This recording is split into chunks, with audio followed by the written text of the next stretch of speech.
ফেরাউনের স্ত্রী। এই মহিলা অনেক দামি মহিলা, মুসা আলাইহিস সালামের পালক মা। সুবহানাল্লাহ পড়েন। নিজের সন্তান ছিল না, সাইয়েদনা মুসা আলাইহিস সালামকে মায়ের মতো লালন পালন করেছেন। গোপনে গোপনে মুসা আলাইহিস সালামের উপর ঈমান এনেছেন। গোপনে গোপনে রাত্রিবেলা তাহাজ্জুদ করে চোখের পানি ছেড়ে চাইতেন কার কাছে? ফেরাউনের বউ আর ফেরাউনের ফিনান্স মিনিস্টার, অর্থমন্ত্রীর বউ, দুইজন লুকিয়ে কালিমা পড়ে মুসলমান। ফেরাউন কিছু জানে না। সুবহানাল্লাহ। কি আল্লাহর খেলা!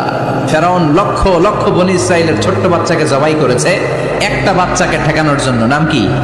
মুসা। আর ফেরাউনের ঘরে আল্লাহ মুসাকে বড় করলেন। কোন সুবহানাল্লাহ! লুকিয়ে লুকিয়ে ঈমান আল্লাহ। ফেরাউনের বউ আসিয়া, অর্থমন্ত্রীর বউ, দুইজন মিলে ফেরাউনের কাছে ঘটনা পৌঁছে গেল, খবর পৌঁছে গেল। ফেরাউন ডেকে পাঠালো। দুধের বাচ্চাকে নিয়ে ফেরাউনের অর্থমন্ত্রীর বউ হাজির। কুখ্যাত সন্ত্রাসী ফেরাউনের নিজের বউ আসিয়াও হাজির। ফেরাউন বলে, এক আল্লাহর উপর কুফরির ঘোষণা দে, আল্লাহকে ভুলে যা, আমার পায়ের সামনে সেজদা দে, আমি মাফ করে দেব। আসিয়ার এক কথা, জীবন যাবে কিন্তু ঈমান যাবে। ফেরাউনের অর্থমন্ত্রীর স্ত্রীরও এক কথা, যে আল্লাহর কাছে আমরা মাথা নত করেছি, পৃথিবীর কোন শক্তির কাছে ওই মাথার নত হতে পারে না। ফেরাউন বলল, তাই নাকি? দেখি তোদের ঈমানের পাওয়ার কত বড়।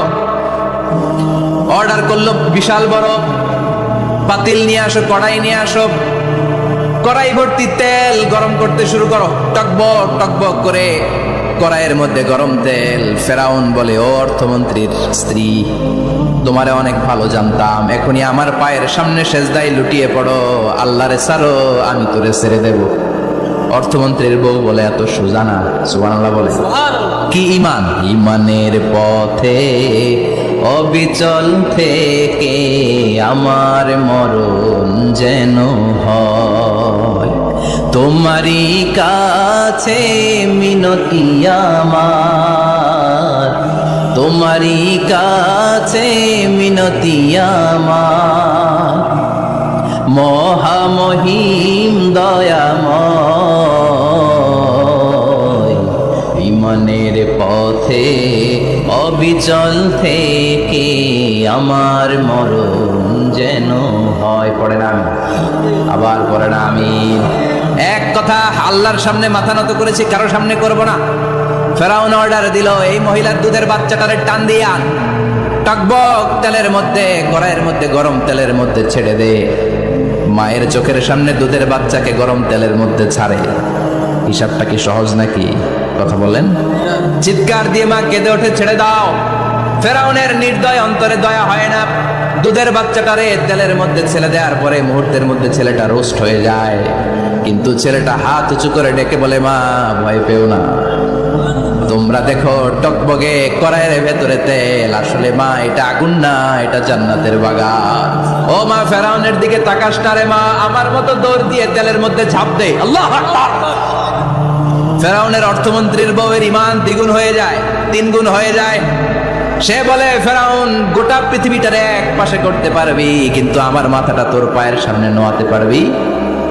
ফেরাউনের অর্থমন্ত্রীর ওই স্ত্রীকে বাচ্চার পরে ওই তেলের মধ্যে ঢেলে দেওয়া হলো। ওই মহিলাটাও রোস্ট হয়ে যায়। বাকি রইল ফেরাউনের বউ আসিয়া। কি নাম? আসিয়া কিন্তু দৃশ্যটা দেখেছে, চাক্ষুষ মৃত্যু দেখেছে দুইজনের। ফেরাউন বলে, আসিয়া, কত অন্তরঙ্গ সম্পর্ক আমাদের, আজীবন কত ভালোবাসা ছিল, কত খুনসুটি ছিল, কিন্তু আমার পায়ের মধ্যে সেজদা দিয়ে প্রমাণ কর তুই আমারে ভালোবাসিস। আসিয়ারও একই কথা, জীবন দিব কিন্তু ঈমান দিব না। ফেরাউন বলল, তোকেও আমি ছাড়বো না, তোকে আমি উলঙ্গ করব।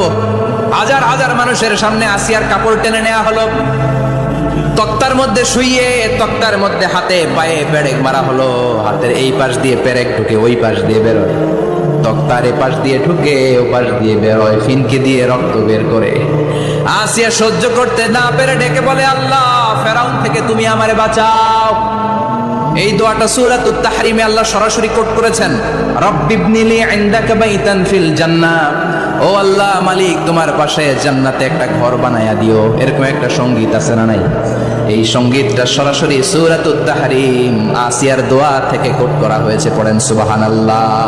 মালিক তুমি জান্নাতে, তোমার পাশে আমায় একটি ঘর বানিয়ে দিও।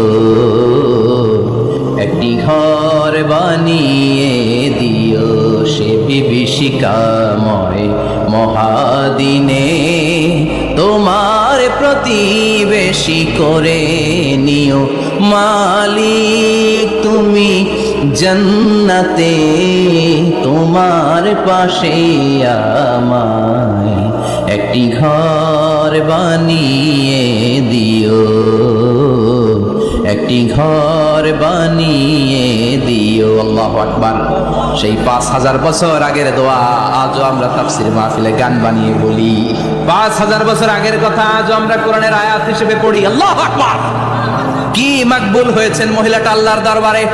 আল্লাহরে বললেন, আল্লাহ শুধু তোমার ইবাদতের কারণে আজকে আমার এমন দশা উলঙ্গ হওয়া লাগলো, আমার হাতে পায়ে পেরেক ঠোকা হলো, আল্লাহ এখন গরম তেলের মধ্যে ছেড়ে দেয়া হবে, তুমি বাঁচাও। আল্লাহ বললেন, জিব্রাইল আমার জান্নাতারে আসিয়ার চোখের সামনে তুলে ধর। আমার আসিয়া দুনিয়ার বুকে থেকে জান্নাত দেখে দেখে আমার মেহমান হয়ে আমার কাছে আসবে।